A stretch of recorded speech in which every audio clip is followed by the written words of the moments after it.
ভাবুন তো, পৃথিবীর এমন একটি জায়গা আছে যেখানে সাধারণ মানুষ তো দূরের কথা, বেশিরভাগ মানুষ এর কাছেও যেতে পারে না। এই জায়গাটির নাম এরিয়া 51। যুক্তরাষ্ট্রের নেভাদা মরুভূমিতে অবস্থিত এই গোপন সামরিক ঘাঁটি নিয়ে বছরের পর বছর ধরে নানা রহস্য ছড়িয়ে আছে। অনেকে মনে করেন এখানে এলিয়েনদের নিয়ে গবেষণা করা হয় কিংবা ভিন গ্রহের মহাকাশযান লুকিয়ে রাখা হয়েছে, কিন্তু এসব দাবির পক্ষে কোনো নিশ্চিত প্রমাণ পাওয়া যায়নি।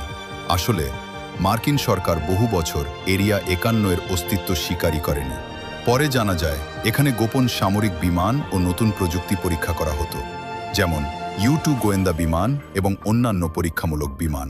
আর সবচেয়ে অবাক করা বিষয় হলো, আকাশে দেখা অনেক অদ্ভুত উড়ন্ত বস্তু আসলে ছিল পরীক্ষামূলক সামরিক প্রযুক্তি, যা সাধারণ মানুষ আগে কখনো দেখেনি।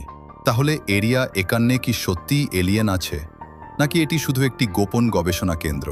সত্যিটা আজও অনেকের কাছে রহস্য, আর এই রহস্যই এরিয়া 51-কে পৃথিবীর অন্যতম আলোচিত স্থানে পরিণত করেছে। সত্যিই অবিশ্বাস্য, তাই না? এমন আরও দারুণ তথ্য জানতে 3 সান ফ্যাক্টস সাবস্ক্রাইব করুন।